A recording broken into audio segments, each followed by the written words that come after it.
An update on my mom. Stay tuned.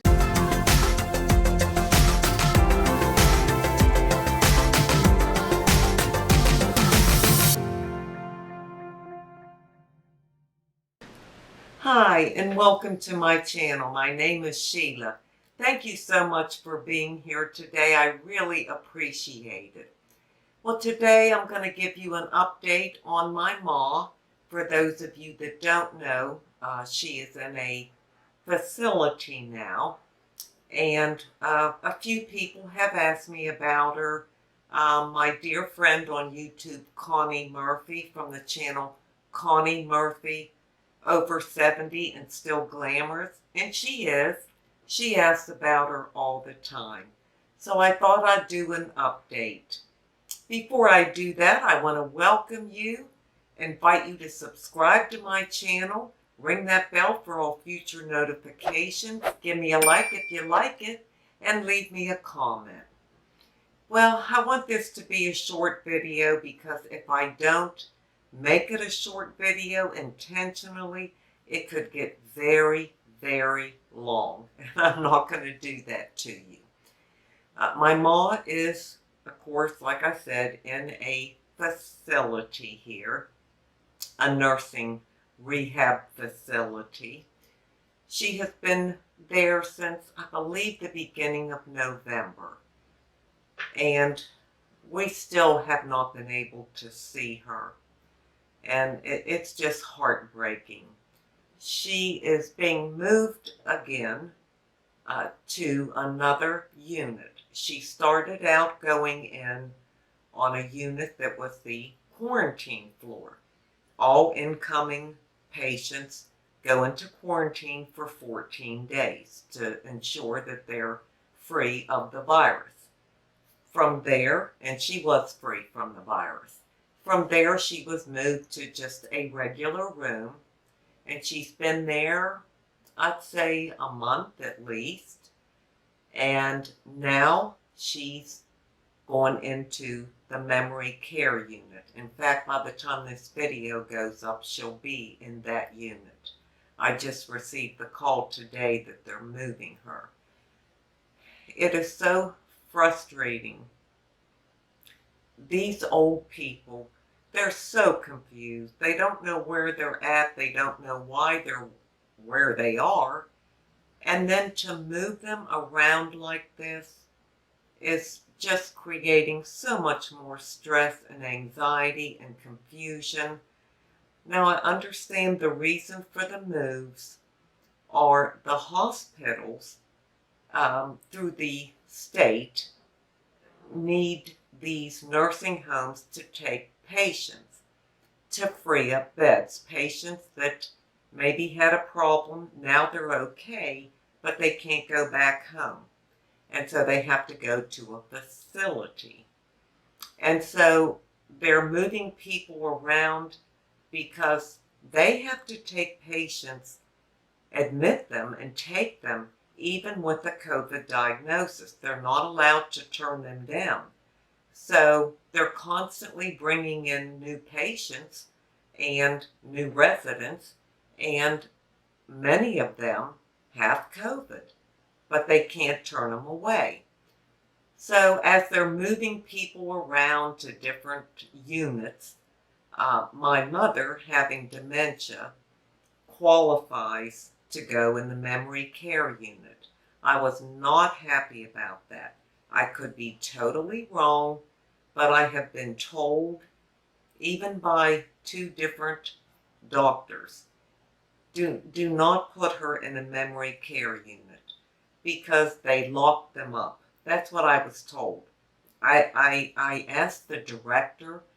I met with him today, and he said that is not true, that they don't do that, and that they work with them and they get more specialized care because of their dementia in the memory care unit.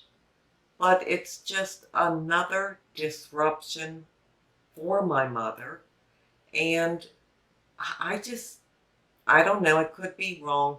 I just have a feeling she'll be treated differently. Hopefully it'll be for the better, but I don't know. I've just heard too much about memory care units and the people, because they just don't know anything and they have different levels of dementia. They just kind of keep them locked in a room so that they don't wander off or wander out or down the halls or whatever. So it's very distressing, very upsetting to me, but there's nothing I can do at this point. Now, I'm going to try to gauge just by talking to my ma over the phone, because that's the only way I can talk with her. If I notice a change in her, then I'm calling somebody. You can be sure I'm calling somebody. I had to call the state senator here from South Carolina, Senator Tim Scott, when it was taking 9 months and longer to get her Medicaid approved. And the day I called, that afternoon, her application was approved. So I know who to call. But I'm going to see what happens. But nothing has changed. We have not seen her. She has been COVID-free, thank God. She'll be 95 April the 10th. However, there's COVID in the building. Now, how can that be? This is the part that frustrates me because I just don't understand. And I can't get anybody to explain it to me where I can understand. Nobody's allowed in and hasn't been since the 1st of November. So no outside people are coming into the building. Now patients come in, new patients are admitted, and they have COVID. They're on the quarantine floor. And the patients are all separated. They're all just in their room. That's it. I realize employees, they come to work and they go home. And when they go home, they could go somewhere or come in contact with somebody, get it, and they're bringing it in. That makes sense. That could happen.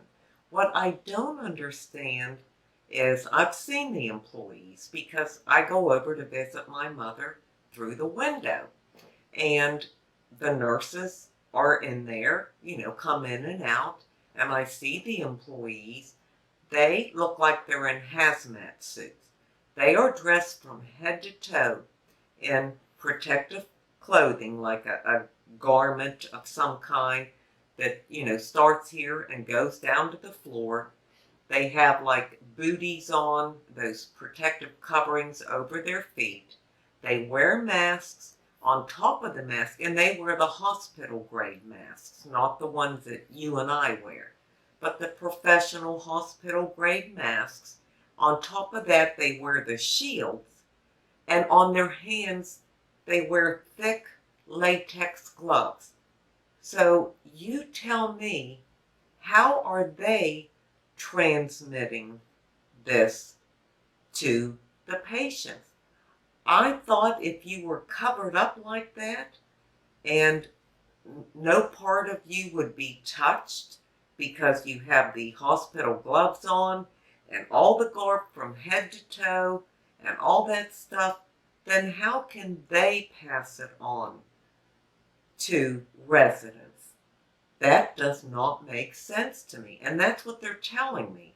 Because when I said, well, how can there be COVID in there? Nobody's allowed in there. And they said it's the employees because the patients are all quarantined. The only people they see are the employees and the staff. Well, then what's the point of wearing all that get-up if it doesn't do any good? If they're spreading it to the patients? I just don't understand. I mean, I'm sure nothing is fail-proof.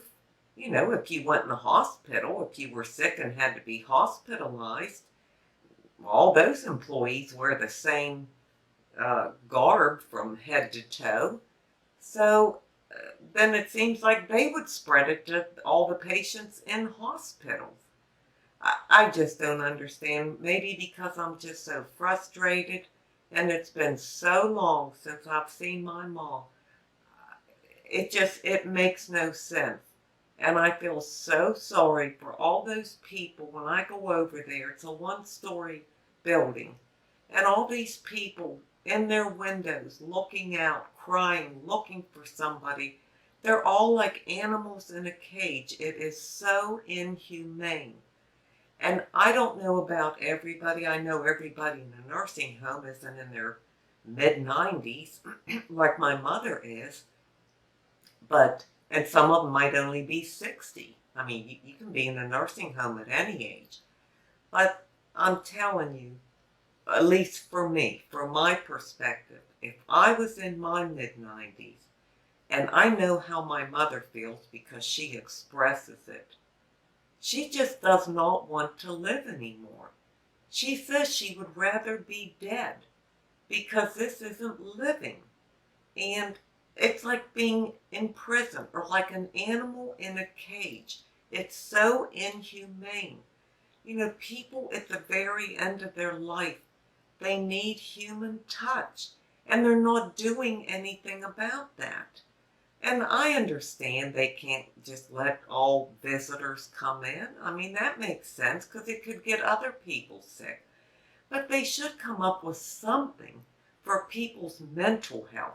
They're doing all this for your physical health so that they don't get the virus, but they're doing nothing. They have no programs, the government doesn't, or these nursing homes, for their mental health. And they need something. Something needs to be developed for these people. It's just heartbreaking. I would never want to live that way. And I get so frustrated. I just want to pull her out. And I know that's not the right thing to do. She does need 24-hour care. I know that. I know I can't do that. I'm not equipped to do that. But leaving her there seems even worse to me. Just worse.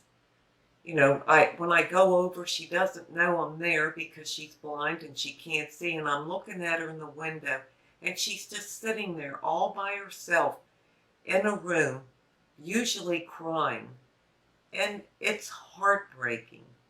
And when I do let her know I'm at the window, the nurse comes in and gives her a telephone so that she can hear me, and I'm on my phone. Even though my mother can't see me, she can hear me if we're both on the phone. You know, all she does is cry to die.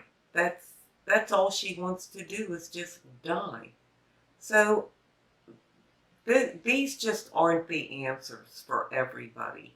And I think the elderly, as much as they're trying to protect them, at my mother's age, what does she need protected from? I mean, honestly, she just wants to touch me. She wants to hug me. She wants to see her kids. She wants somebody to hold her hand. If she died tonight, she would die with a smile on her face. If she could touch us or hold our hand. That's the sad part. You know, it's like there's just no good answer. But I'm telling you, this is not the answer. This really is not. And, you know, she hasn't gotten the virus, so she's not sick. And I know she wishes that she was. She wishes that she would just die because she's sitting there literally rotting away, minute by minute, all day long, completely alone, can't see, can't do anything. It's just terrible. Anyhow, I don't want to get off on a long rant, which I think I already did, so I'll stop. I'll stop. It's just my emotions talking. I was upset that they're moving her again, so that's more confusion for her. And but anyhow, she's doing the same. I mean, nothing's changed, and thankfully she's not ill, but she's so ill mentally, and because of being so depressed, and nobody addresses that illness. And that's the sad part. All right, I'm going to stop because I could go on forever about this. I just wanted to share it. I thought it would be better if I put a voice to it than internalize it. So I thank you so much for being here and listening to me. I just needed to do this for me. And now I'm going to leave you with an inside beauty tip. And, you know, the Bible says, trust your God with all your heart. Lean not on your own understanding. And that's all I can do to keep myself sane, to level myself, to bring myself back down, because I'm not in control of any of this. And all I can do is trust God.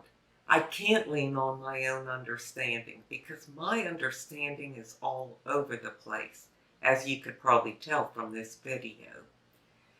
So that's what I have to hold on to. It gets me through the day when I get like this, and it settles me down, and it brings me back to a place of peace, which is where I need to stay. So I thank you so much for being here, for listening to me, and until we meet again, this is the old girl, getting older by the minute, signing out. See ya!